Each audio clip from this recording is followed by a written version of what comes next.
న్యాయమైన డిమాండ్ల సాధన కోసం సమ్మెబాట పట్టిన అంగన్వాడీ మహిళలపై ప్రభుత్వం కక్ష సాధింపు చర్యలకు దిగింది. సానుకూలంగా స్పందించి న్యాయం చేయాలని కోరితే అంగన్వాడీ కేంద్రాల తాళాలు పగలగొట్టాలంటూ అన్యాయంగా ఆదేశాలిచ్చింది. దీంతో అనేక ప్రాంతాల్లో అంగన్వాడీల కేంద్రాల తాళాలు పగలగొట్టడంతో మహిళలు ఆగ్రహం వ్యక్తం చేస్తున్నారు. భయపెట్టి బెదిరించి తమ సమ్మెను ఆపలేరని, సీఎం జగన్ ఇచ్చిన మాట ప్రకారం వేతనాలు పెంచాల్సిందేనని తేల్చి చెబుతున్నారు.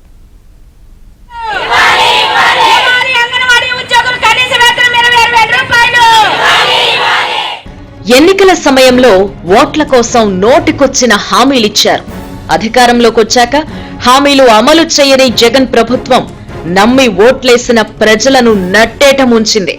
ఇలా సామాన్య ప్రజల నుంచి ఉద్యోగులు, కాంట్రాక్ట్ వర్కర్లు, ఉపాధ్యాయులు, చివరకు అంగన్వాడీ మహిళలు ఇలా అందరినీ జగన్ సర్కార్ మోసం చేసింది.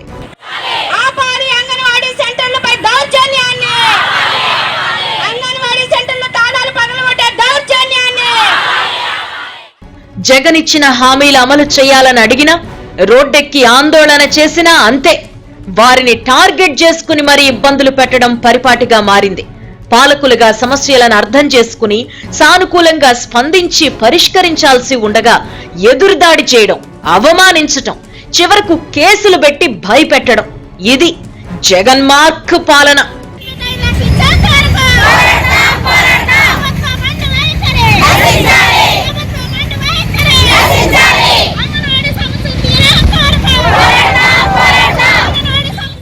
తాజాగా అంగన్వాడీ మహిళలు సమ్మెబాట పట్టడంతో ప్రభుత్వ పెద్దలు వారిని వదలడం లేదు. చర్చల ద్వారా సమస్యలను పరిష్కరించకుండా విధుల నుంచి తొలగిస్తామంటూ హెచ్చరించారు. ప్రభుత్వం ఎంత బెదిరించినా వెనక్కి తగ్గేది లేదని, తమ సమస్యలను పరిష్కరించే వరకు సమ్మె కొనసాగిస్తామని స్పష్టం చేస్తున్నారు అంగన్వాడీలు. అంగన్వాడీ కార్యకర్త ఉద్యోగంలో చేరింది అంటే పోరాటాలతో ప్రారంభమవుతుంది. అలాంటి అంగన్వాడీలకి ఇలాంటి బెదిరింపులు ఏమీ కూడా మేము ఖాతరు చేయం. కాకపోతే ఈ రాష్ట్ర ప్రభుత్వానికి మేమేం చెప్పదలుచుకున్నాము అంటే, మీరు గౌరవప్రదంగా ఉంటాం, మీకు గౌరవం. ఇప్పుడు మీరు నోరు పారేసుకున్నట్టు మా మహిళలు, మా అంగన్వాడీలు నోరు ఎత్తితే మీరు అసలు చిన్నప్పుడు తాగిన నీ తల్లి ఉగ్గు పాలతో సహా నువ్వు బయటకు కక్కాల్సి వస్తావు. విజయవాడలో మహాధర్నా నిర్వహించిన అంగన్వాడీ మహిళలు మోకాళ్లపై నిలబడి తమ నిరసన తెలిపారు.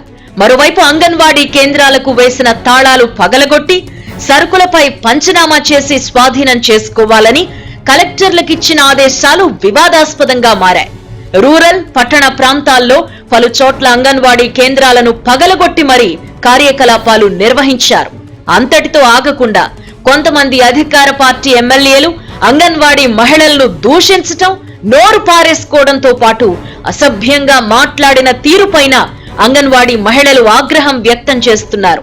అంగన్వాడీలపై ఎమ్మెల్యే అప్పలనాయుడు చేసిన అనుచిత వ్యాఖ్యలపై తీవ్ర స్థాయిలో మండిపడ్డారు.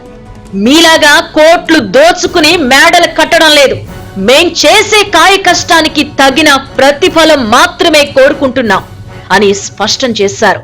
ఈరోజు చట్టానికి విరుద్ధంగా అంగన్వాడీలను బెదిరించి భయపెట్టి తాళాలు తీసుకోవాలని చెప్పేసి ప్రయత్నాలు చేస్తూ ఉన్నారు. దీన్ని ఎట్టి పరిస్థితుల్లో మేము అంగీకరించము. దాన్ని వెంటనే ఉపసంహరించుకోవాలని చెప్పేసి కోరుతున్నాం. అతి దుర్మార్గంగా అంగన్వాడీల్ని అవమానించే విధంగా మాట్లాడాడు.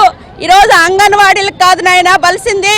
ఈరోజు 2 లక్షల రూపాయలు నువ్వు తీసుకుంటూ నీకు 4 సంవత్సరాల నుంచి నువ్వేం పనిచేసావని చెప్పేసి మేము అడుగుతా ఉన్నాం. నీకు బలిసింది అని చెప్పేసి మేము ఈ సందర్భంగా చెప్పదలుచుకున్నాం.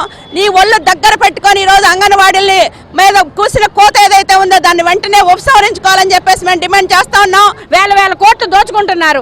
మేము కనీసం మా ఆవేదన అర్థం చేసి 11,500 జీతం మాకు మీరు పెరుగుతున్న రేట్లు రోజు రోజుకు పెంచుతున్నారు. దానికి అవసరంగా నిత్యావసర వస్తువులకు అనుగుణంగా మా జీతాన్ని పెంచండి అని అడుగుతున్నాం. మేము వాళ్ళ బాధలు తీర్చలేని ప్రభుత్వం 99% నేను చేశాను అని అడుగుతుంది.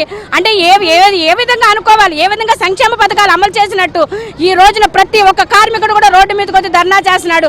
అలాంటప్పుడు మీరు ఏ విధంగా అందరినీ సంతృప్తి పరిచినట్టు అనేక సంక్షేమ పథకాలు అమలు చేసినట్టు అని అడుగుతున్నాం. జగన్ ప్రభుత్వం 4 ఏళ్లుగా అంగన్వాడీ మహిళలను మోసం చేస్తూనే ఉంది.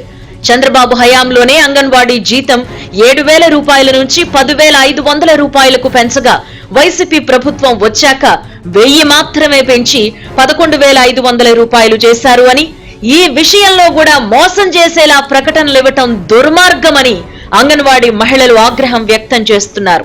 చర్చల ద్వారా సమస్యలను పరిష్కరించకపోగా బెదిరింపు ధోరణి అవలంబిస్తున్న ప్రభుత్వ చర్యలను ధీటుగా ఎదుర్కొంటామని, తమ న్యాయమైన డిమాండ్లను పరిష్కరించకపోతే 1,10,000 అంగన్వాడీ మహిళల సత్తా చూపిస్తామని స్పష్టం చేస్తున్నారు.